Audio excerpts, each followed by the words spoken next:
Tagar Oplas Challenge viral di Instagram. Politisi dan selebriti ikut tantangan seperti Pak Ridwan Kamil dan Mbak Inul Daratista.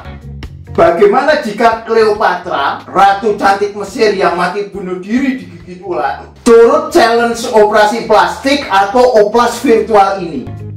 Saya akan iseng menggunakan patung penguasa Mesir kuno terakhir itu dengan aplikasi FaceApp yang kini kembali viral digunakan.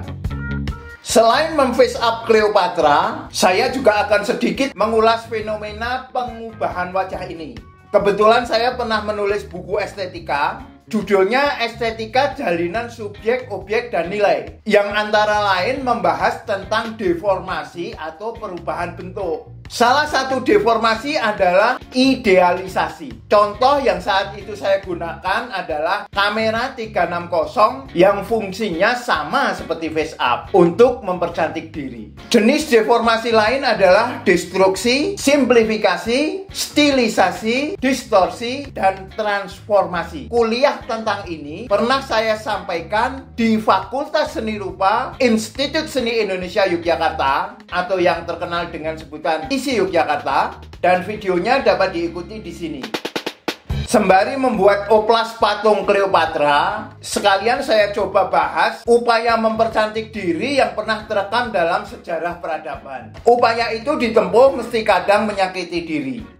Oh ya, sebelum jauh, mungkin saya perlu definisikan istilah deformasi dan idealisasi. Deformasi adalah perubahan bentuk. Berasal dari kata de yang artinya membongkar atau mengubah, dan form yang bermakna bentuk. Adapun idealisasi adalah upaya perubahan bentuk untuk menciptakan keadaan yang dianggap paling sempurna.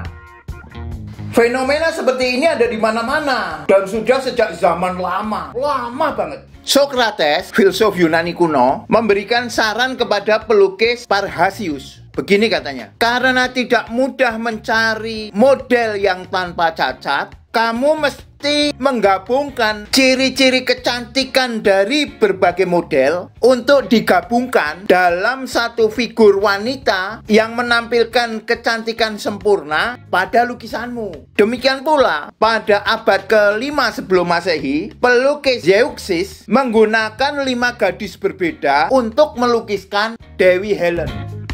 Di kebudayaan lain, demi mempercantik diri, wanita suku Kayan di Thailand memanjangkan leher dengan gelang kuningan sejak usia 5 tahunan. Berat kumparan kuningan itu mendorong tulang selangka turun dan menekan tulang rusuk sehingga membuat leher ini menjadi lebih panjang. Hiasan yang menambah beban ini tidak akan dilepas, kecuali jika ingin diganti dengan yang lebih panjang.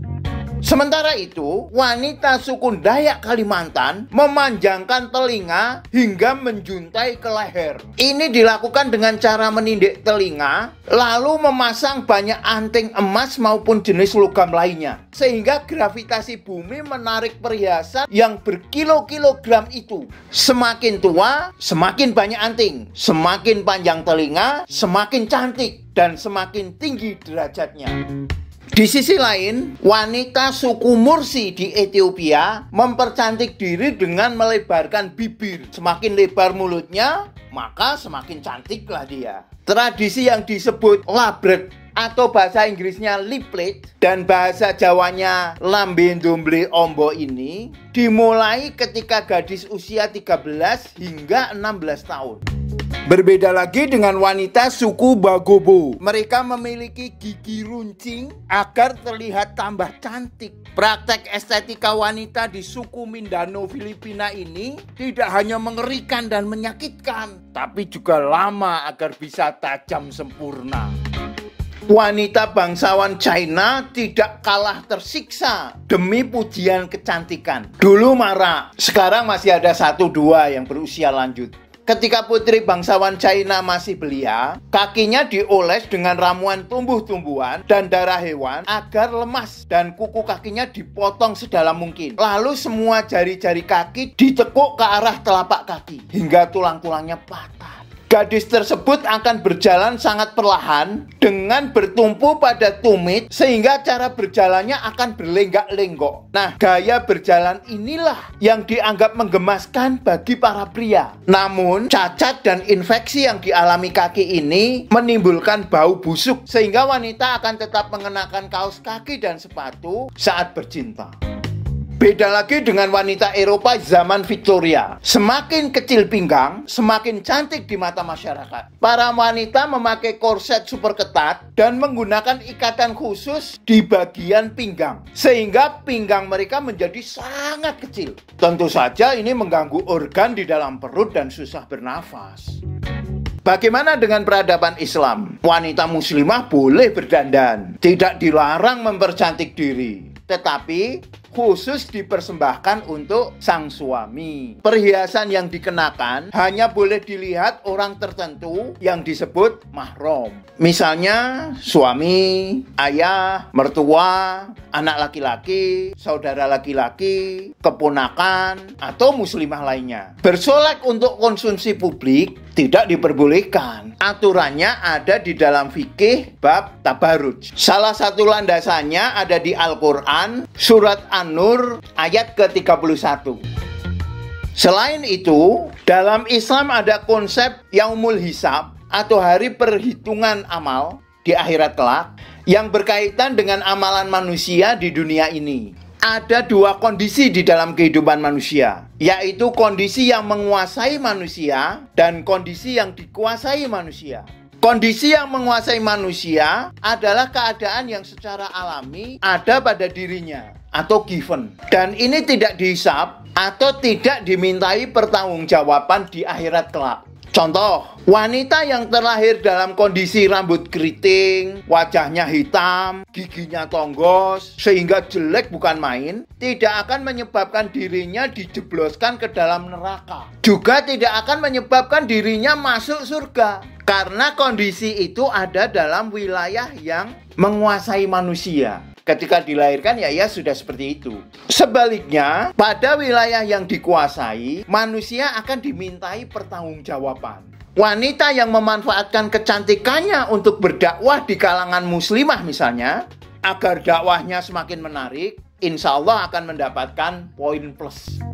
Selain itu, Islam memiliki parameter pencapaian yang berbeda, misalnya jika dibandingkan dengan peradaban kapitalisme liberalisme. Dalam kapitalisme, puncak pencapaian bersifat duniawi, misalnya kekayaan yang berlimpah, ketenaran yang meluas, maupun kecantikan yang sungguh-sungguh mempesona. Maka tidak aneh jika hal itu sekarang tengah marak, karena dunia sedang dikuasai oleh peradaban kapitalisme liberalisme. Orang-orang berlomba agar kaya raya, terkenal, dan tampil menawan, kendati dengan bantuan aplikasi editing foto. Pencapaian tertinggi dalam Islam adalah ridho Allah atau kecintaan sang Kholik karena sang makhluk mencintainya. Umat Islam tentu saja boleh kaya raya, tetapi kecintaannya pada harta benda tidak melebihi cintanya pada sang pemberi rezeki. Umat Muslim boleh terkenal, tetapi kecintaannya pada popularitas tidak mengalahkan kecintaannya pada zat yang dikenal di langit maupun bumi.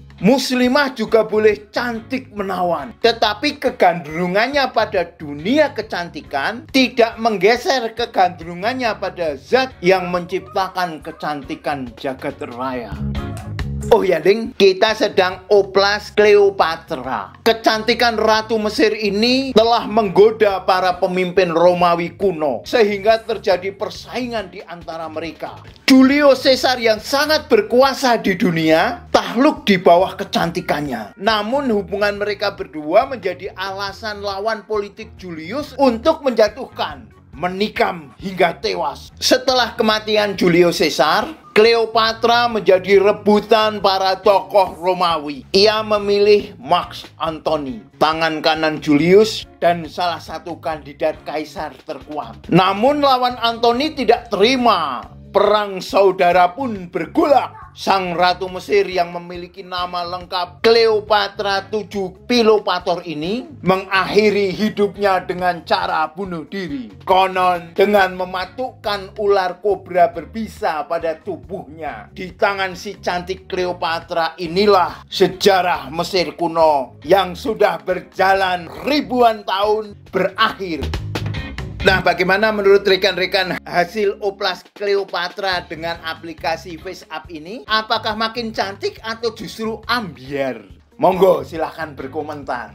Mari terus berkarya bersama saya, Denny J, konten kreator Painting Explorer Channel.